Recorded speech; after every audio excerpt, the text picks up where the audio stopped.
I flew on the ANA A380. This overnight flight on the flying Honu took me from Tokyo, Japan to Honolulu, Hawaii, which is actually the only route that these planes fly. ANA, or All Nippon Airways, first introduced these very colorful A380s back in 2019, and they have 3 of them in their fleet, again, just for this route. I guess that arguably makes them some of the rarest A380s in the world. So, after a busy but incredible week here in Japan, a flight on one of these special super jumbos seemed like the perfect way to start the journey back home. ANA's A380 service operates out of Terminal 1 at Tokyo's Narita Airport. Though no longer the exclusive international airport for Tokyo, Narita still handles the majority of overseas flights. Terminal 1 has this huge and very bright check-in hall that seemed like it went on forever. ANA's desks weren't too hard to find though, and I quickly found a kiosk and managed to check in easily enough. Interestingly, the seat map was looking pretty sparse, which I was hoping would be to our benefit on this overnight flight. Now, if you look at this route on ANA's website, just know I did not pay that much for a one-way flight. ANA seems to be one of those legacy airlines that incentivizes booking round-trip flights only instead of one-ways, and so that's where Aeroplan came in very handy. It seems that, occasionally, you can find reward space on this route, and even in ANA's first class as well. I hesitated a bit too long after I saw that though, because sure enough, it was gone the next time I looked. I still managed to score a seat in economy for a not unreasonable amount. At this time of day, this part of Terminal 1 seemed pretty much deserted, and with an 8 PM departure, this was one of the last long-haul flights of the evening. Over in the equally sparse waiting area at Gate 54 was the star of the show for this red-eye flight, a 5-year-old Airbus A380-800 registered as Juliet Alpha 381 Alpha. ANA's 3 A380s are all painted in their own unique flying Honu livery, Honu being the Hawaiian word for sea turtles. This plane is painted in the blue sea turtle livery, which is named Lani and was the first A380 delivered to ANA in March of 2019. The story of ANA winding up with these planes is kind of interesting too. Back in 2011, Japanese carrier Skymark Airlines placed an order for up to 6 Airbus A380s. Due to various financial difficulties though, Airbus themselves ended up cancelling that order in 2014 when it became clear that Skymark wouldn't be able to pay for the planes. During Skymark's bankruptcy proceedings and restructuring, ANA was one of several bidders hoping to take a stake in the airline. One of those bidders was Delta, whose investment in Skymark could have shaken up the ANA-NJL duopoly quite a bit. Long story short, since Airbus was one of Skymark's major creditors, it seems they and ANA struck a deal to take on 3 of those A380s. That made ANA the last new A380 operator, as far as new deliveries go, even if they didn't necessarily want them. The question still remains though, why are they flying these on just this one route? Well, it turns out, prior to 2020 at least, Tokyo to Honolulu was the second busiest international route from the United States. I suppose if they had to take these 3 planes, they might as well go all out with them, and that they did. This whole story just makes their A380 operation all the more unique, so getting to fly on it now was an absolute privilege. Boarding soon started in a mostly orderly fashion, so let's go see what the flying Honu experience is like.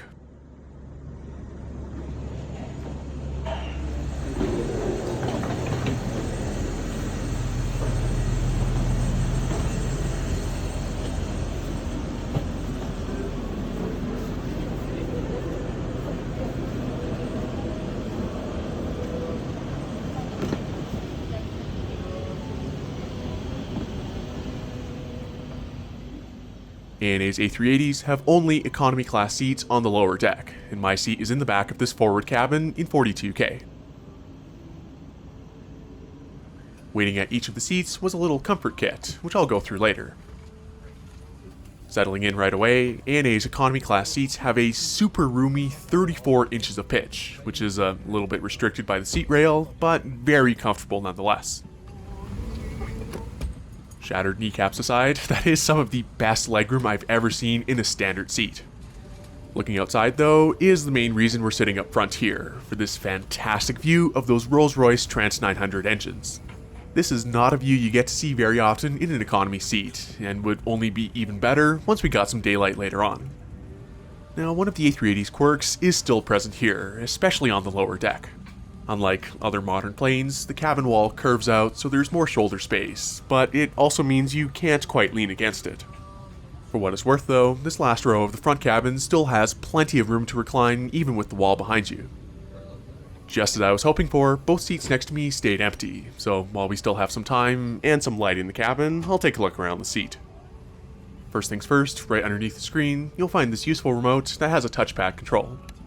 Below that is a bifold tray table, which slides out, and also has a useful cup holder that will definitely keep drinks in place. Underneath that is the seat back pocket, which also had some smaller pockets on the outside. Inside the main pocket was this pair of complimentary headphones, an air sickness bag, and this beautiful safety card for the A380, which I can only assume has a different one for each livery.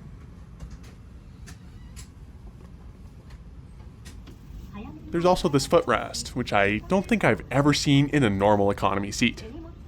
There are also universal power outlets for every seat, and also USB power right in the screen too. On the side of each seat is a little coat hook, and they all have an adjustable headrest. Good evening, dear passengers. Welcome on board ANA, a member of Star Alliance Flight 184 for Honolulu. This is a code-shared flight with our Star Alliance partner. Our flight time to Daniel K. Inoue International Airport is about $7. Soon after that, the safety video played and we were pushing back. However, we soon noticed that the cabin lights weren't dimming at all. Typically, in North America at least, the cabin lights are dimmed so that your eyes can adjust in case of an emergency. In today's case though, they ended up staying on full brightness for the whole departure. That unfortunately makes for a bunch of reflections on the inside of the window, meaning the view outside looked, well, like this. Not letting this engine view go to waste, we had to get creative. Apparently leaving the cabin lights on is a standard practice for ANA, which we realized at a very bad time. But anyway, here's our departure from Narita with some amazing sound from those 4 Rolls-Royce engines taking off from runway 34 left.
As unfortunately bright as those lights were, that sound of 4 Trent 900s at takeoff power was incredible.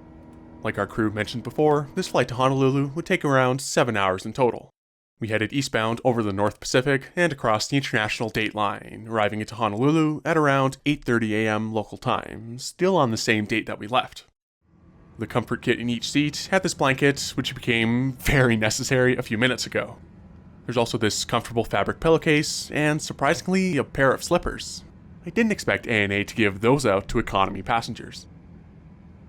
Now, I kinda showed the rest of the seat already, thinking the lights would be off, so I took advantage of the extra space right away. That blanket is actually very comfortable, though obviously a little short. I knew I'd be having a pretty decent sleep once we had dinner though. Shortly after the seatbelt sign went off, the crew handed out these wipes to every economy passenger. That was quickly followed up by this huge meal tray. On there was this bottle of water, a bread roll, this carrot salad, crackers and butter, salad dressing, a packaged snack, a sushi roll with edamame, this pasta salad, And lastly, the main course of meatloaf with rice. I think I can honestly say this is one of the most elaborate economy class meals I've ever had. And sure enough, all of this came with real metal cutlery too, plus some chopsticks. This also came with a choice of drinks, including some green tea in this really nice Hawaiian-themed cup. The main course was this meatloaf with tomato sauce, cheese, broccoli, and then rice on the side. It was hot, flavorful, and very enjoyable. The pasta salad was also very tasty too, as was the sushi roll and the edamame. The bread roll was a little bit dry, but still tasty enough. Lastly, that carrot salad tasted nice and fresh. If all of that wasn't enough, we were given some ice cream for dessert too. That was a really nice way to polish off what was a very solid economy class meal. Just like on their domestic 777, ANA's catering is genuinely impressive. After the trays were cleared, the crew came around again offering some more green tea, and also handed out these snack bags which would also serve as the breakfast service. In there was a muffin, another snack, and another wipe too. Though not quite a full breakfast by any stretch, we only had another 5 hours to go, so this seemed like a good way to maximize sleeping time. Speaking of which, almost an hour and a half after we took off, the cabin lights were finally lowered, not that there was much to see outside just yet. Before I go to sleep though, here's a look at the in-flight entertainment. As you'd expect, these screens are huge and very responsive, and there's the usual selection of movies, TV, and music, but with these Hawaiian-themed backgrounds. There's also some live TV, and a section for duty-free shopping, which had the usual, I want that. The flying Honu exclusives didn't stop there either, since you could also get the actual characters themselves. My wallet hurts already. There's still some more to look at here though, like this moving map, again with its own bespoke loading screen. It had the usual selection of views, plus a painted 3D model of our plane. Now, unlike Singapore Airlines, ANA's A380s do have the exterior camera views available, which I would definitely be making use of in a few hours. As far as the remote goes, the touchpad part is nice to have, but it's a bit harder to just scroll through things with it. Throughout the flight, the cabin crew came by multiple times offering drinks to anyone that was still awake. From then on, though, it was time to take advantage of the rare opportunity of having 3 seats to myself on an overnight flight.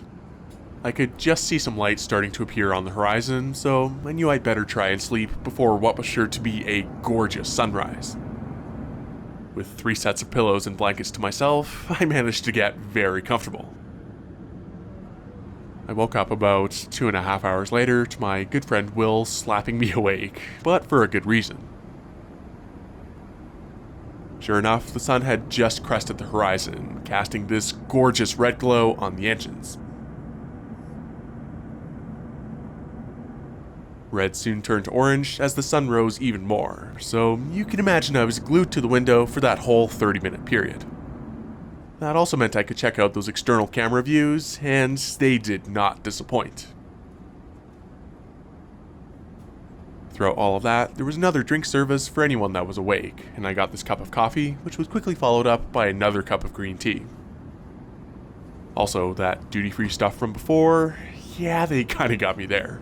I ended up buying one of the A380 models, plus one of the plushes of Lani for a family member. The cabin crew were also nice enough to throw in these 2 postcards too. Now, I may not be the intended target audience for this, but how often do you get to buy a model of your actual plane while you're on it? Besides, this was already such a memorable flight that I'd say this was absolutely worth it. Since we had some natural light coming through now, I got up to take a look around the cabin.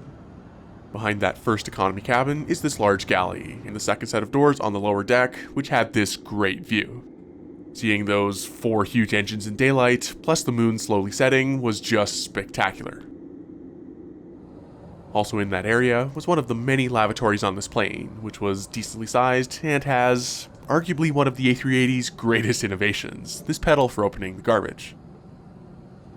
ANA's A380s have 383 economy class seats, all of which are here on the lower deck. In this rear cabin though, they offer these couch seats, where the leg rests fold up to create one continuous surface. The very back of the plane also has some great views out the rear 2 doors, and you can even see the contrails forming. Walking through the cabin though, it is very clear that ANA spared no expense on making it feel very Hawaiian, right down to the bulkheads. Now, fortunately for us, this was not a super busy flight, with only 200 or so people on board. That's because we, unintentionally, booked this right after Golden Week, a week in late April and early May with multiple Japanese holidays. As you can imagine, we were told the flight back was completely full. ANA's A380s also have 73 seats in Premium Economy, 56 in Business, and 8 seats in First Class, all of which are on the upper deck. That makes for a total of 520 seats. Now, we did ask the cabin crew if we could look at the upper deck after we landed, and they were nice enough to let us see First Class. It was a bit of a quick turnaround though, so we didn't get to see the rest of the upper deck, but it was so cool to see what I almost could have gotten for 90,000 Aeroplan points. That, however, was not all the cabin crew did for us. After we asked about the upper deck, mentioning we booked this just for the A380, they gave us these little certificates with all of the flight details on them. They even included a handwritten note and these amazing drawings on the back, which was just so unbelievably nice of them. They also gave us these spare beach bags that are usually given to Premium Economy. What a great way to remember this flight, and I really couldn't thank our crew enough for their kindness and generosity. And this aircraft will start to descend in about 20 minutes, so passengers who wish to use the lavatory ask to do so at this time. With that, we were soon descending into Honolulu, but not before the crew came by one last time with some candy. We eventually got our first glimpse of land since leaving Tokyo, of the island of Niihau. We passed over the northern shores of Kauai soon after that, and got a beautiful view of the interior of the Garden Island. It's almost a shame that these are all the views you can really get on this overnight flight, because that scenery below, plus that wing view, is very hard to beat. Unfortunately though, the seatbelt sign coming on meant it was time to say goodbye to the flying Honu. Here's the arrival into Honolulu, landing on runway 4 right.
Passengers, we have landed at Daniel K. Inouye International Airport. The local time in Honolulu is 8:27 a.m. So, that was ANA's Airbus A380, and I can truthfully say, the flying Honu experience is one to remember. There was so much to enjoy about this flight, from the insane legroom in economy, to that in-flight meal, and the wonderful service we had from our ANA cabin crew. I really can't overstate how welcoming they were, plus the fact that they took the time to write that note and those drawings for a couple of aviation nerds. The A380 itself is always a pleasure to fly on too, and if economy was this enjoyable, I can't imagine what it must be like on the upper deck. It is quite remarkable the lengths that ANA went to make this plane as unique as possible, especially since the A380 wasn't quite in their long-term plans. For me though, this was, honestly, one of those bucket list flights I'd been wanting to take for ages, and I'm so happy it worked out as well as it did. This was absolutely worth the detour on our way back to Canada, and I'm very glad to have flown on one of the rarest A380s in the world.